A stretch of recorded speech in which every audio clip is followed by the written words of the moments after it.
Estamos besando el final, último tramo de la mañana en camino, nos sigue acompañando la música de Prince, hoy a 5 años de su muerte. Estamos hablando del artista, así se hacía llamar en la última trayectoria artística, el cantante, compositor, músico, bailarín norteamericano.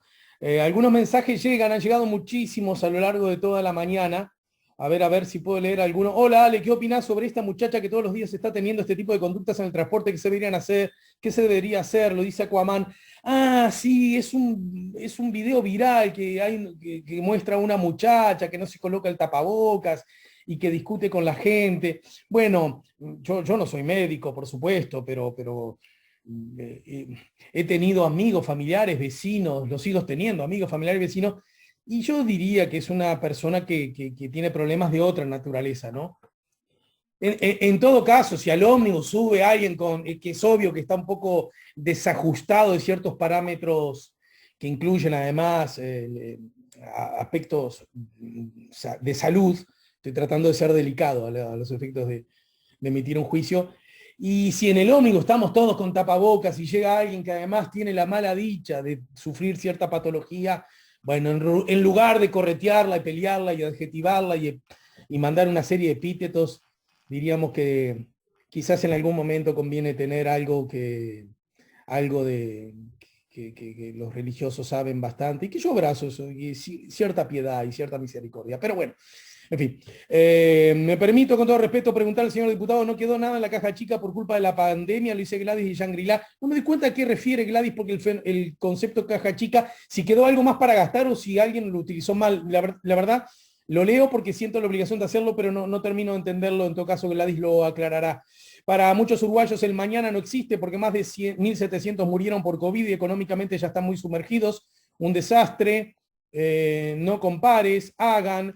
Dice alguien, hola, claro, no importa que la gente hace un año dependa de una olla popular para comer. Le dicen como tremenda noticia que se puede fraccionar la compra con la ayuda, es una burla, no da para nada el monto que otorgan, no tienen vergüenza. Bueno, la lista es larga. Si los leo, soy amable con los oyentes, pero no soy amable con mi invitado. Pone la mañana en camino Gustavo Tato Olmos, el diputado del Frente Amplio, diputado de la oposición. Hola Gustavo, buen día y bienvenido. Buenos días, ¿cómo están? Un gusto estar con ustedes. Gracias, gracias. En todo caso, no sé si escuchaste el final de la charla con Juan Martín, quedó como picando la idea de que alguna vez podemos hacer alguna redondilla con ustedes dos. Supongo que estarás de acuerdo.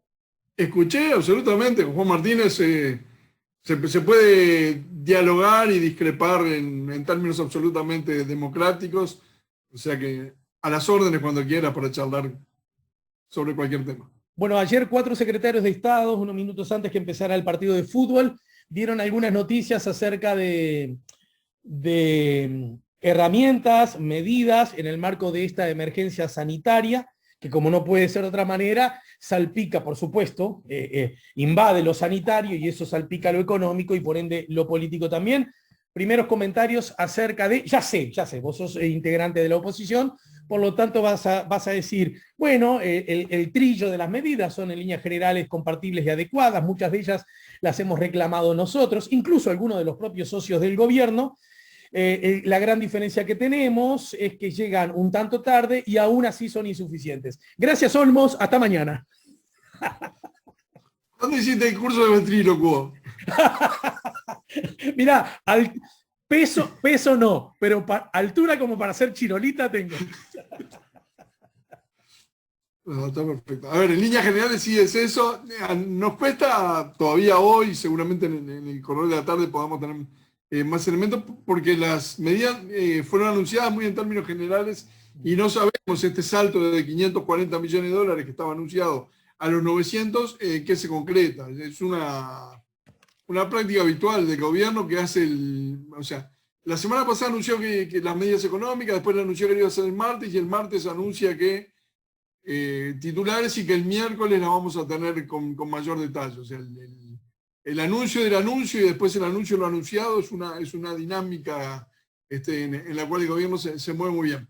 Pero bueno, en líneas generales, lo que tú decías, son medidas razonables, que bienvenidas. Y e insuficientes, porque tanto en su alcance, en los montos, como en los sectores o la gente que atiende, dejan agujeros que son un problema. Y yo escuchaba a Juan Martín que decía, bueno, si hubiéramos hecho esto desde cuando el Frente Amplio u otras organizaciones sociales lo reclamaban, seguramente nos hubiera costado mantenerlo durante 14, 16, 18 meses. No es la situación hoy. Y la situación hoy es que lo está reclamando el Partido Colorado, Cabildo Abierto, el Frente Amplio, las organizaciones sociales, el PIT-CNT, y que tenemos un horizonte de salida fruto de la vacunación bastante certero. Entonces, tomar medidas que ayuden a disminuir la movilidad, y eso implica apoyo económico para a quienes le vamos a impedir que se muevan o que desarrollen sus actividades, un poco lo que hizo Israel, va a tener impactos en la salud y va a tener impactos en muertes que serían evitables si pudiéramos tomar esas medidas. Yo sé que para vos de pronto puede implicar llover sobre mojado, pero aún así, déjame decir un segundo, el presidente de la República, cuando algunas semanas atrás dijo, yo no termino de entender de qué hablan cuando hablan de bajar la movilidad, ¿no? Si yo te lo pregunto en carácter de primer mandatario, ¿no? Te diría, bueno, a ver, Olmos, cuando vos decís bajar la movilidad, ¿qué cosas más deberíamos hacer que perjudiquen o que acoten la movilidad de sectores o de personas, en qué horarios?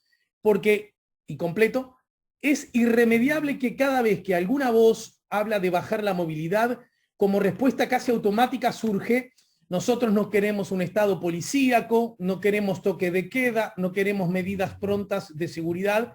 Y yo he dicho, yo ahora soy yo, no el presidente, y yo he dicho que yo todavía no le vi la cara a una persona que diga, vamos por el toque de queda, queremos toque de queda, ¿dónde está esa persona? Quiero conocerla. Ya no se representa a alguien, quiero conocer a la persona, ¿verdad? Pero más allá de eso, bajar la movilidad, ¿de qué hablas? ¿A quiénes afectaría? ¿En qué horarios? ¿Y cómo lo pagamos? El 7 de febrero el GACH presentó propuestas que iban en ese sentido, y que es la gente especializada, que conoce el tema y que asesora al gobierno. Y entre las medidas que proponía, por ejemplo, era eliminar los boliches y bares y solo permitir delivery y comprar comida para llevar. Proponía cambiar el aforo, endurecer el aforo en el transporte público. O sea, son medidas que están planteadas por el GACH y que obviamente tienen. Ayer el presidente decía, si cierro los boliches, yo hablo con el del Trascende, y si cierro los boliches, mato a los mozos. Sí. Y apoyar a los mozos. Esa es la contrapartida que no está dispuesto a dar. Pero para, porque acá me parece que a veces le damos vuelta y no metemos la cosa, ya que hablamos del Trascende, en el tacho, ¿no? A ver, la pregunta es, apoyemos a los mozos.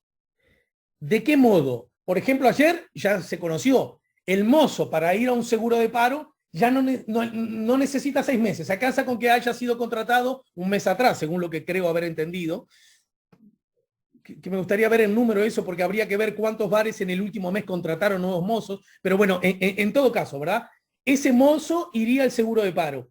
El seguro de paro para un mozo implicaría una reducción muy drástica, porque el seguro de paro no, primero que es un porcentaje y seguro que no incluye las propinas, que es casi como otro sueldo.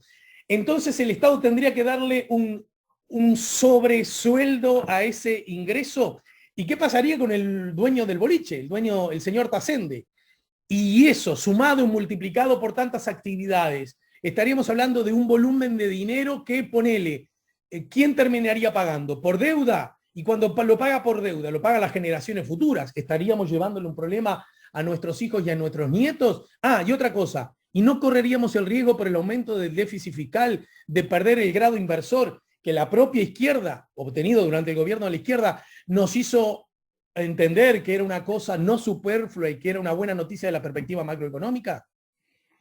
Empezando por esto último, el mundo entero se ha endeudado y los organismos que son acérrimos enemigos de incrementar la deuda, como el Fondo Monetario Internacional, recomiendan endeudarse. O sea, las evaluadoras de riesgo van a tener que cambiar los criterios, porque si no todo el mundo va a pasar al último escalón de las escalas que cada uno de ellos tiene.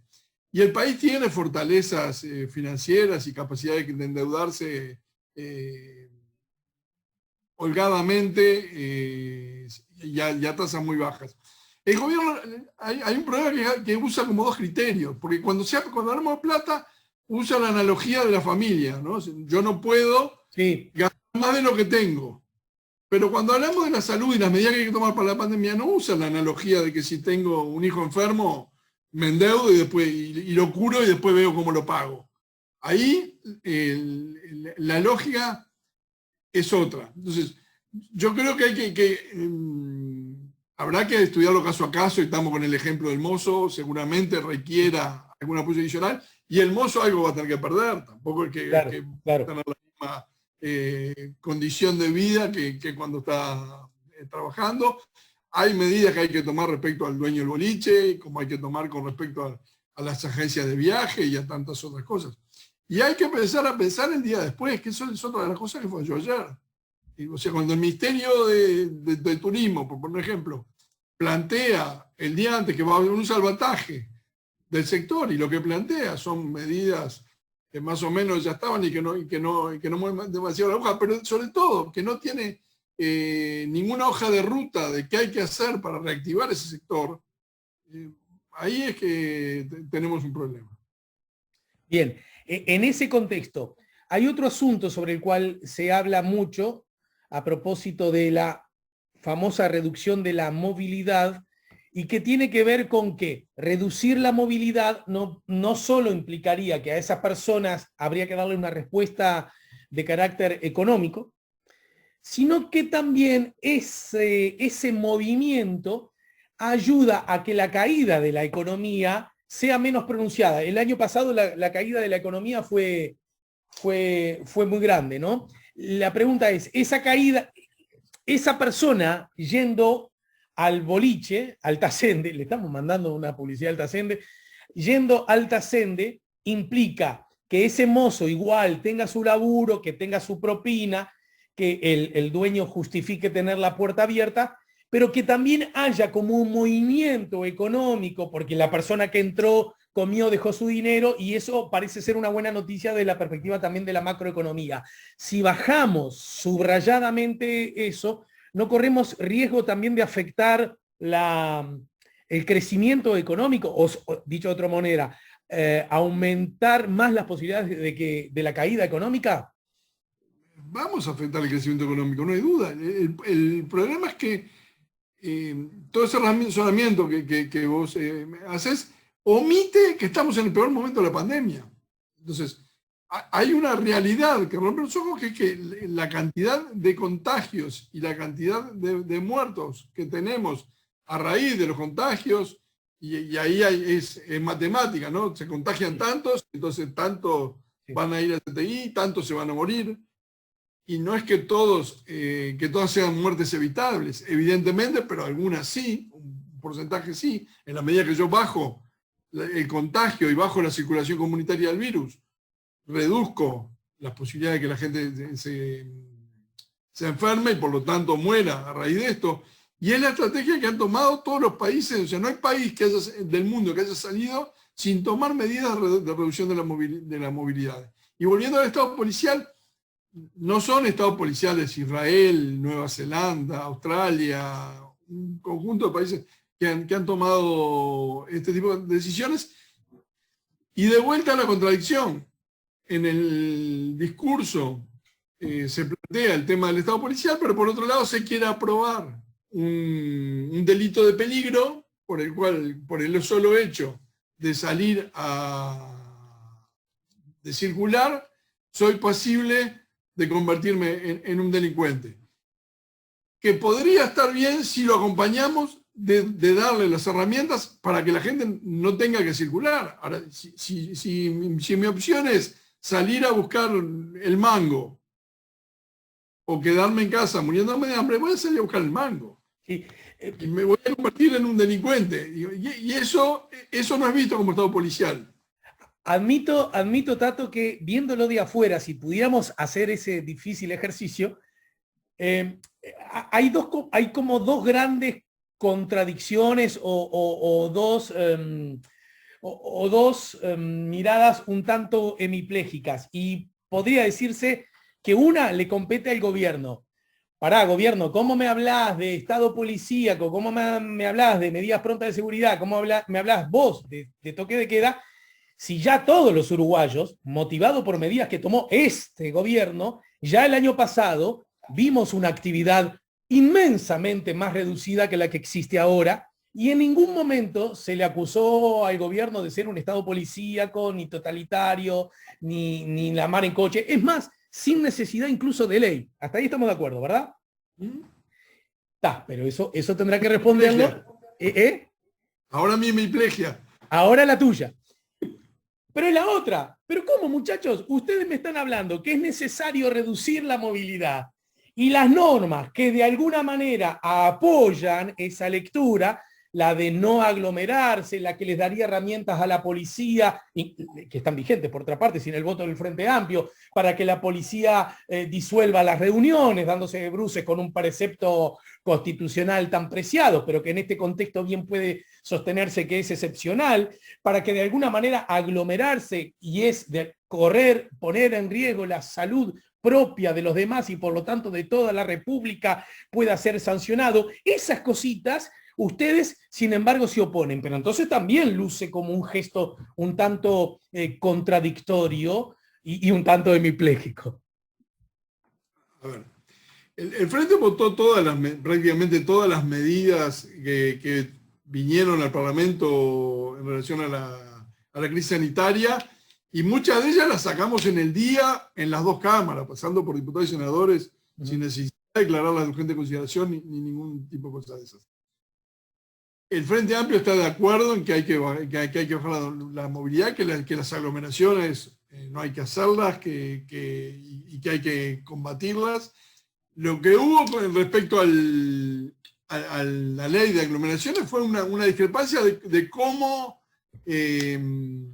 implementarlo, si era a través del artículo que se hizo o si era a través de un artículo que ponía más el énfasis en la responsabilidad del Estado en la protección sanitaria.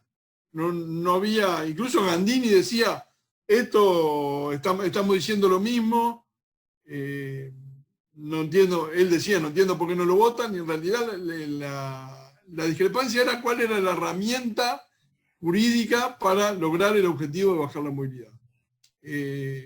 Y yo creo que ahora con el delito de peligro es lo que te decía recién.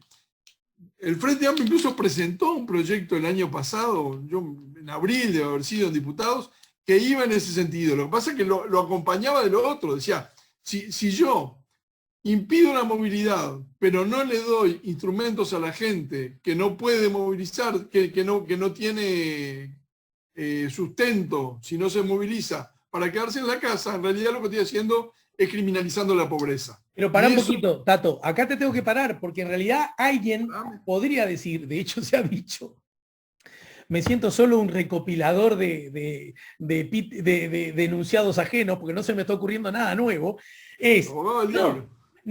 pará, ir a tocar el tambor, organizar una fiesta clandestina, no es ganarse el pan ni ayudar a parar la olla. Es porque o están de bandidos, porque son una manga irresponsable, y esta gente, para que entienda, hay que mandarla en cana. No sé si hay que mandarla en cana, pero claramente hay que... No, mira que lo he escuchado muchas veces. Al organizador de la fiesta hay que mandarlo en cana. A la gente que toca el tambor hay que disolverla.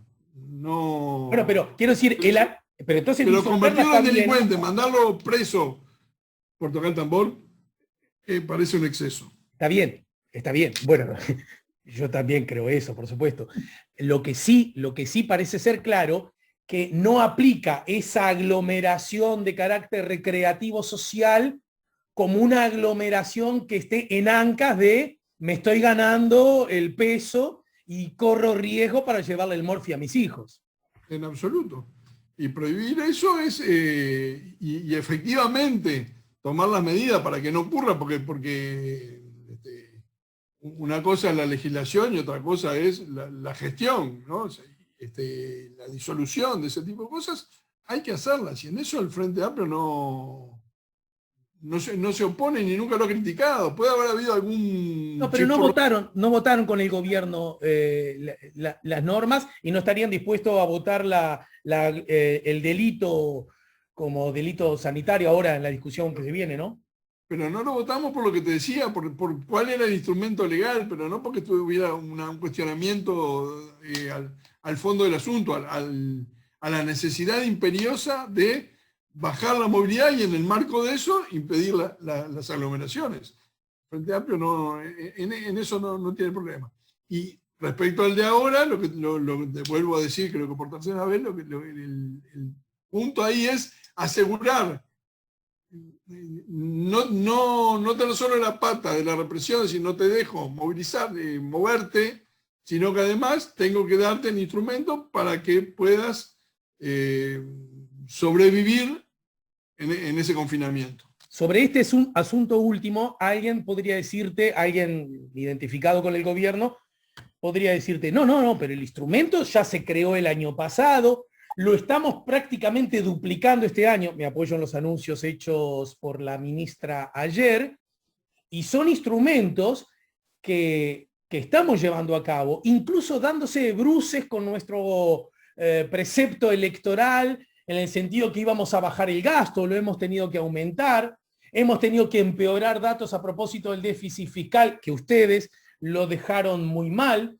ustedes están preocupados por los pobres, pero apenas vino un ventarroncito, se cayeron 100.000 uruguayos de los pobres. Yo no sé, diría alguien vocero del gobierno, si eso habla mal de mí, de mi sensibilidad y mi rapidez para evitarlo, o habla mal del gobierno de ustedes que los dejaron allí al borde del precipicio. Y además, no te olvides, Tato, te diría ese vocero del gobierno, que si yo aumento mucho el gasto, se me cae el déficit fiscal y vuelvo al arranque, pierdo el grado inversor y esa sería, como dijo el diputado del gobierno recién, pan para hoy, pero hambre para mañana. Yo también vuelvo al principio, no perdería ese gran inversor porque todo el mundo lo está haciendo. El gobierno, yo creo que ha estado bien el que haya el que haya dicho el objetivo del déficit en este contexto no lo puedo seguir manteniendo y tengo una realidad que me cayó que me obliga a postergar eso y a atender la emergencia. Después lo que tenemos son discrepancias en la profundidad de la atención a esa emergencia. Las medidas de ayer, de vuelta, están muy bien, pero una es para 8.000 personas y otra es para 12.000. Las de los 7.305 son 20.000 personas. No alcanza a los 100.000 que cayeron en la línea de pobreza y que no es que todos estuvieran al borde del abismo. O sea, evidentemente yo no voy a decir que el Frente Amplio dejó el país de las maravillas, había problemas, había sectores con informalidad. Si hubiese estado en el país de las maravillas, probablemente no hubiese perdido la elección, ¿no? Seguramente.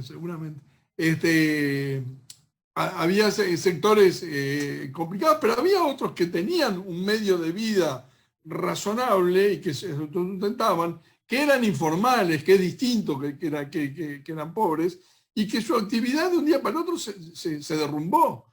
Entonces, si yo, no sé, era profesor de yoga y vivía como profesor de yoga y me dejaron de venir los alumnos porque tienen el temor de contagiarse, yo no era un sujeto de las políticas del Mides.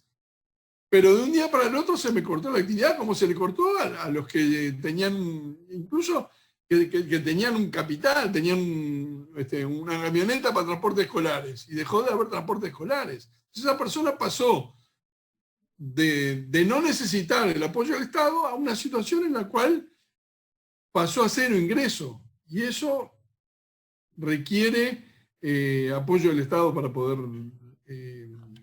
superarlo.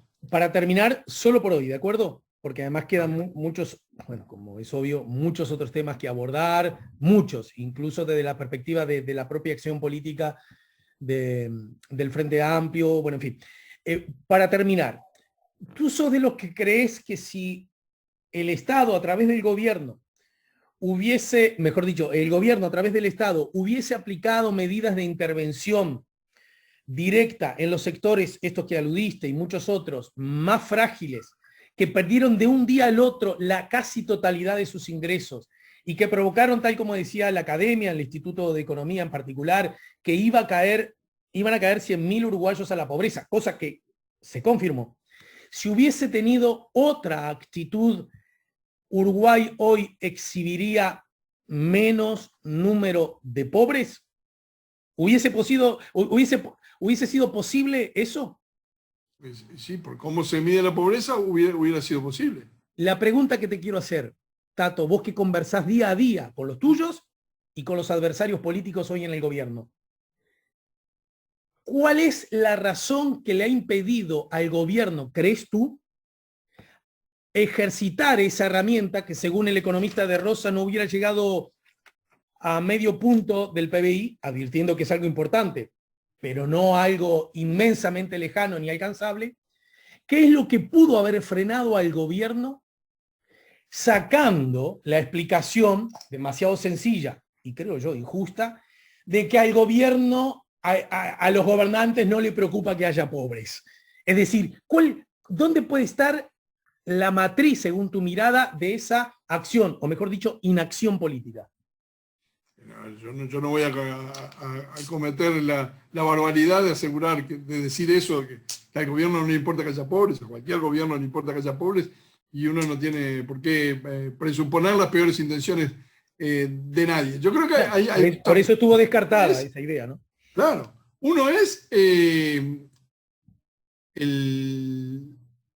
la concepción y la extremada fuerza que tiene en sus objetivos políticos y de gestión el manejo del déficit fiscal. Si bien admite que no tiene que no puede ser tan estricto como hubiera querido en ese terreno, sin embargo eso le sigue pesando. Y después hay una cosa que es más ideológica, más general de concepción del rol del Estado y de si los individuos tienen, si este es un mundo de oportunidades en el cual cada uno puede salir por sus propios medios, o el Estado tiene responsabilidad y tiene que jugar un rol. Y ahí yo creo que hay una diferencia clara. Cuando en el mensaje presupuestal viene que el problema en el capítulo del MIDES, que el problema de la pobreza en el Uruguay es la falta de ejemplos y de modelos a seguir de la gente que está en la situación más vulnerable, bueno, acá tenemos un problema de concepción. O sea, hay niños que nacen en contextos en los cuales se reproduce la pobreza, y eso tiene razones sociales y no solo porque no tenga un vecino en el cual mirarme y que sea mi espejo para superarme. O sea, tengo dificultades objetivas para salir de la pobreza. Y está demostrado en el mundo que el 95% de los pobres mueren pobres por más allá que sean brillantes, y el 95% de quienes nacen en entornos socioeconómicos acomodados, por más tarados que sean, terminan viviendo en esas situaciones. Diputado, gracias Gustavo, gracias Tato. Perdón, ¿cómo se divide en el universo de personas? ¿Cómo se divide las que te dicen Gustavo, las que te dicen Tato, las que te dicen Olmo? Hay un grupo que es mi mamá que me dice Gustavo, y después el otro grupo que es el resto que me dice Tato. Bueno, o sea que si te digo Gustavo, irremediablemente pensás en tu vieja. Si me gritás Gustavo en la calle no me doy vuelta porque seguro que no es para mí. Bien. Bueno, entonces, Tato, gracias por el tiempo y la seguimos más temprano que tarde, ¿sí? Bueno, un gusto, saludos a toda la audiencia. Gustavo, dijera la mamá, Tato, dijeran los demás, Olmos, nos ayudó a poner la mañana en camino, diputado. no lo dije en el arranque, Fuerza Renovadora, Marea Frente Amplista. Está bien así, ¿verdad? Está bien. Bien. Nos ayudó a poner la mañana en camino. Perfecto. Ahí he puesto mute.